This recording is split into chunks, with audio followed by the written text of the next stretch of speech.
What if I told you that at this very moment, in a locked room deep inside the Pentagon, a plan is sitting on the table that could reshape the entire world in just 90 days?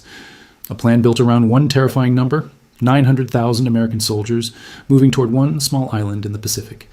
This is not a movie. This is not a rumor.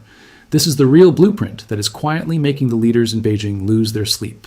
And by the end of this video, you will understand exactly why. Before we go deeper into this, do me one small favor.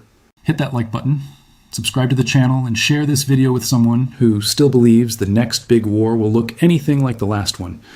Because, trust me, what you're about to hear will change the way you see global power forever. Let me start with the number that started it all.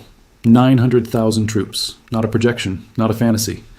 A cold, calculated figure written into an American military document known as OPLAN 5277. This is the plan the United States would activate the moment it becomes clear that China is preparing to invade Taiwan. And what makes it terrifying is not just the size of the force. It is the speed. 90 days. That is the entire window the Pentagon has given itself to double the size of its Pacific Command and stop the Chinese army before it ever reaches the shores of Taipei. Think about that for a second. 900,000 men, thousands of tanks, entire fleets of aircraft carriers, swarms of maritime attack drones, all moving across an ocean 9,000 kilometers wide in 3 months. That is not war planning. That is a race against the clock of the apocalypse. And here's the part almost nobody talks about. The countdown does not begin when the first Chinese missile crosses the Taiwan Strait. It begins 2 full months earlier. The moment American spy satellites see something specific, something impossible to hide, the plan is triggered. What are they watching for? They are watching for Chinese armored divisions mobilizing on the mainland. They are watching for thousands of soldiers from the People's Liberation Army lining up along the coast, forming the largest amphibious buildup in human history. From orbit, it would look like a massive scar of steel and human bodies pressed against the sea. The moment that image forms, U.S. Pacific Command, based in Hawaii, presses the red button. Because the signs of a Chinese invasion are simply too big to miss. You cannot hide 1 million soldiers moving toward the water. You cannot camouflage a fleet of amphibious ships loaded with tanks. And this is where the first blade of the American sword slides out of its sheath. 12,000 U.S. Marines from the 3rd Marine Expeditionary Force, already based in Okinawa, are the first to move. These are not ordinary soldiers. They are trained to fight alone, cut off, surrounded, without support, for months at a time. They function as both bait and shield. They start slipping into the first island chain 2 months before the shooting starts. In just 3 weeks, they carry their gear, their weapons, and their survival kits into hidden bases scattered across the Batanes Islands in the Philippines and the Ishigaki Islands in Japan. And here's what makes it chilling. Waiting for them in those islands are massive prepositioned stockpiles of ammunition, missiles, and camouflaged firing positions already set up years in advance. The United States has been preparing this battlefield in silence for a very long time. These Marines spread out into what the Pentagon calls Expeditionary Advanced Base Operations. Small, deadly, self-sufficient units hidden across dozens of tiny islands. Their mission is brutal and simple. Hunt, pierce, and destroy Chinese naval movements using long-range missile systems like HIMARS and Nemesis. They will act like a poisoned needle stuck deep into the neck of the Chinese fleet. Their goal is to pull pressure away from Taiwan, force China to divide its focus, and keep the sea corridors open so the rest of the American reinforcements can arrive. But here is the part that keeps generals awake at night. These Marines are trained to survive completely alone for 60 days. 60 days of tactical oxygen. 60 days before the massive American logistics machine reaches them. And every single day, the Chinese military will be racing to cut their supply lines and starve them out. The question that decides whether this becomes World War III or just a regional conflict is simple. Can the rest of the American military arrive before the sun rises on day 61? Because if it cannot, those Marines die alone and Taiwan falls. And if Taiwan falls, the entire balance of the world shifts overnight. Now, these 12,000 Marines are only the tip of the spear. They are not alone in the region. Right now, at this very moment, there are already 350,000 American military and civilian personnel scattered across the Indo-Pacific, in Japan, in South Korea, in Alaska, in Hawaii. Before a single shot is fired, the U.S. 7th Fleet is already sailing that ocean with 1,000 combat aircraft and 5 full aircraft carrier strike groups. Special Operations Command has 100 elite operators positioned in the area, and special forces from the first group are already believed to be operating quietly on Taiwan itself. The Marine Corps holds another 86,000 men and 640 aircraft nearby. The Pacific Air Force fields 46,000 airmen and more than 420 combat jets. The U.S. Army in the region keeps 100,000 personnel and 300 aircraft ready to move.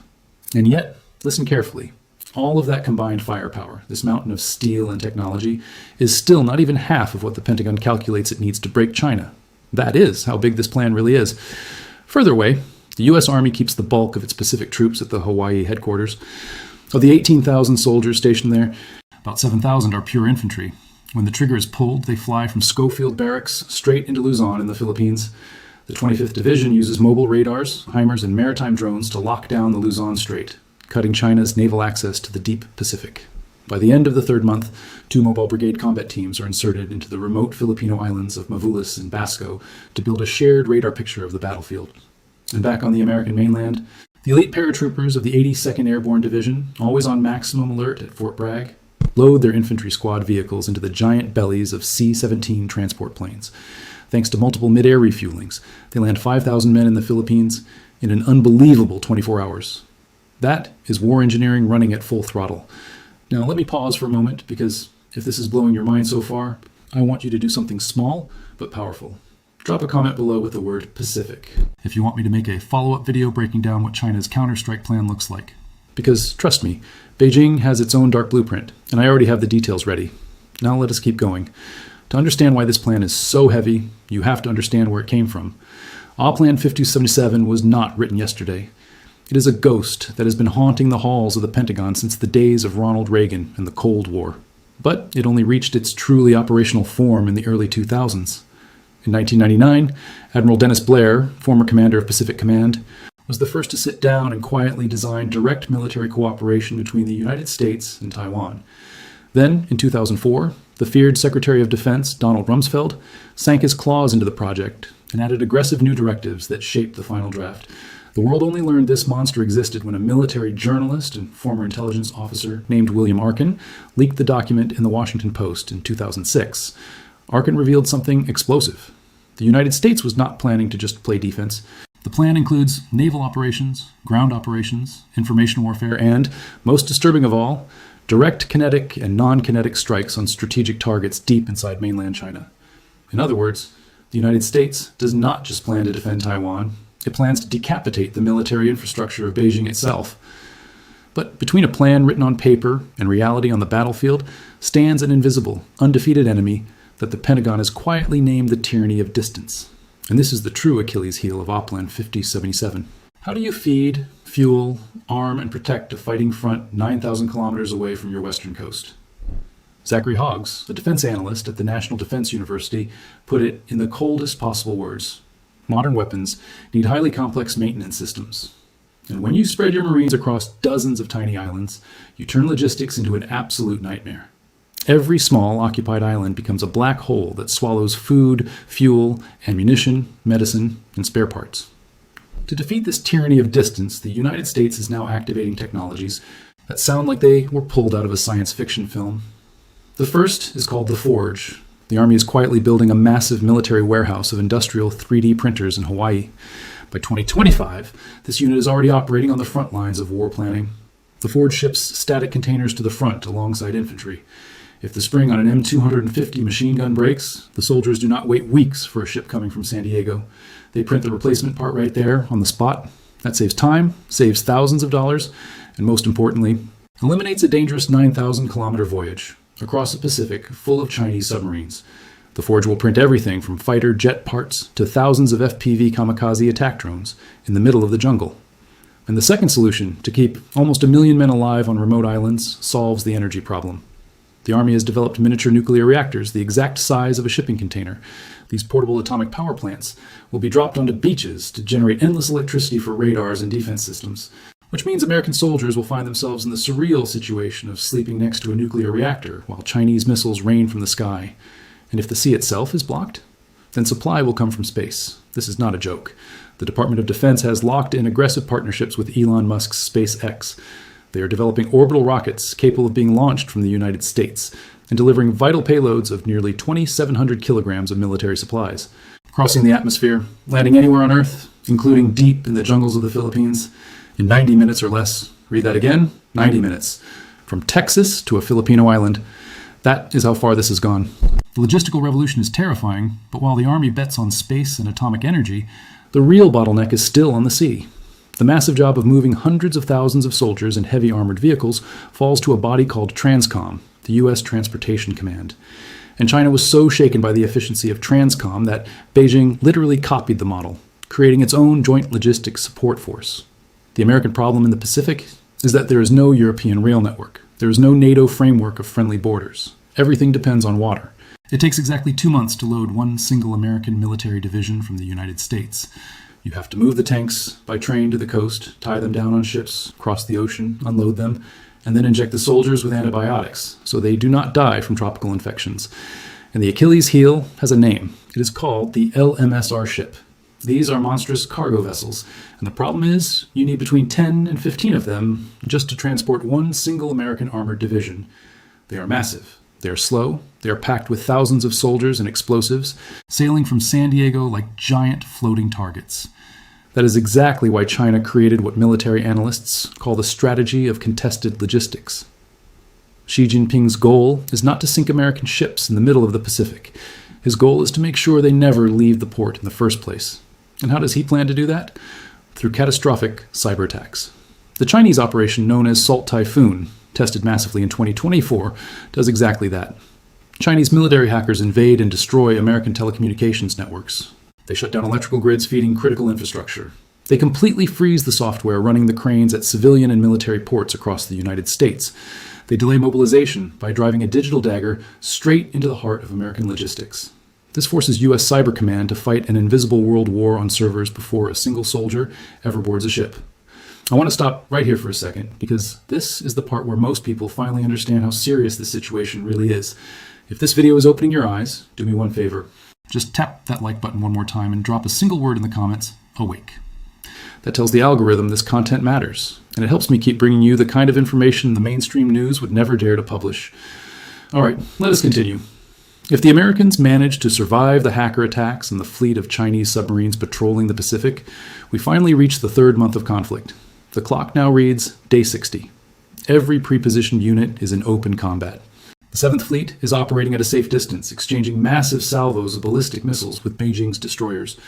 Meanwhile, American nuclear-powered submarines, far more silent and dangerous than their Chinese counterparts, hunt targets deep inside the Taiwan Strait. The Air Force pounds the mainland with bombs. The sky over the Pacific transforms into a non-stop air bridge. If you were to open a flight radar app on that day, you would see dozens of massive C-17 aircraft crossing the ocean every single hour, hauling bombs and equipment from California to Australia and Japan. At this exact moment, 30,000 Marines leave San Diego to reinforce the island chains. The 11th Airborne Division from Alaska drops another 12,000 men into the hell of the Philippines. The Army activates its multi-domain task force, deploying the lethal Typhoon missile launchers, and entire battalions of Stryker medium-armored vehicles take coastal positions to shoot down incoming missiles. To keep this entire machine running under heavy fire, the Army has already activated something called the Contested Logistics Cross-Functional Team. It focuses on 4 pillars of pure intelligence. First, precision sustainment, using artificial intelligence to predict when ammunition will run out before it even happens. Second, machine automation, using robotic trucks and unmanned boats to deliver cargo without risking human drivers. Third, advanced energy to break the dependence on slow, vulnerable fuel convoys. And fourth, drastic demand reduction, forcing every unit to become hyper-efficient with what it already has. General Gavin Gartner, the theater logistics commander, summarized this whole opera in a single brutal sentence. He said the Americans are stockpiling Asia with supplies right now, operating with a just-in-case mindset, because the corporate just-in-time mindset dies the second the first Chinese missile crosses the sky. History has shown this to be true. In Iraq, the U.S. Army needed 158 days just to set up its logistics, and that was without being shot at. In the Pacific, they will not have that time. Not even close. To close these gaps and secure vital naval bases for repairs, like Subic Bay, the United States has launched Operation Pathways, which stitches together a fierce web of logistical cooperation between Australia, Japan, and the Philippines. The old style of static, territorial warfare is officially dead.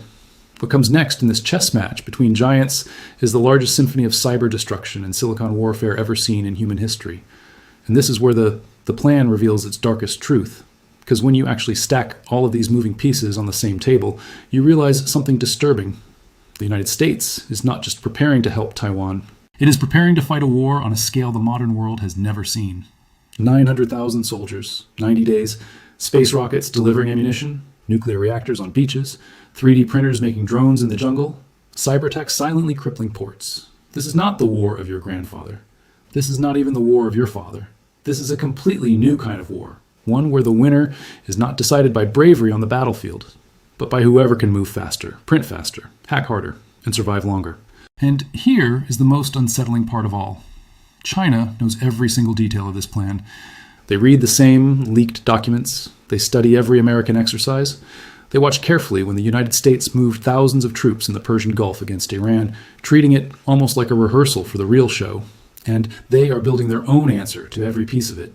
Their own logistics force, their own hypersonic missiles designed specifically to sink LMSR ships, their own cyber weapons ready to blind American satellites. That is why so many experts now believe that the next Great War will not begin with a declaration. It will begin with a silence when GPS suddenly stops working, a silence when the internet cables under the sea are cut, a silence when the ports of California go dark because their software has been paralyzed overnight. And by the time anyone in the world realizes what just happened, the first American Marines will already be dying alone on tiny islands, holding the line for a country 9,000 kilometers away. The truth is, Plan 5077 is not just a military plan, it is a mirror.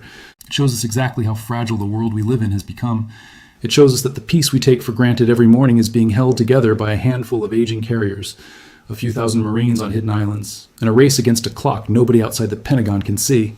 And here's the final question, the one I want you to really sit with. If it truly takes 900,000 American soldiers to stop China from taking one single island, what does that say about the balance of power in the world today? What does it say about how close we truly are to something no generation alive has ever witnessed? Because the deployment of almost 1 million soldiers using space, the atom, and the sea inside a claustrophobic window of just 90 days sends the darkest message of our generation. The United States of America is technically, financially, and strategically willing to start World War III rather than lose supremacy over the Pacific. And while the dust of history slowly rises, the entire world holds its breath. So, the next time you hear a politician on television calmly talk about tensions with China as if it were just another headline, remember this video. Remember the number, 900,000. Remember the 90 days. Remember the reactors on the beaches, the printers in the jungle, and the Marines eating rations alone on islands nobody has ever heard of. Because behind every calm word spoken in front of the cameras, there is a plan sitting quietly in a drawer, waiting for the moment the satellites see something they cannot ignore. The war of the future is no longer a possibility hidden in the fog of tomorrow. It is a script already written, already rehearsed, already stockpiled with ammunition, already loaded into rockets aimed at the sky. All that is missing is the trigger, and whether that trigger is pulled this year, next year, or 10 years from now, one thing is absolutely certain. The world you wake up in the day after will never look the same again. If this video opened your eyes even a little, share it with someone who still thinks nothing serious is happening in the Pacific. Subscribe if you're new here, because the next chapter of the story is coming soon, and you will not want to miss what China is preparing in response. Stay sharp, stay awake, and I will see you in the next one.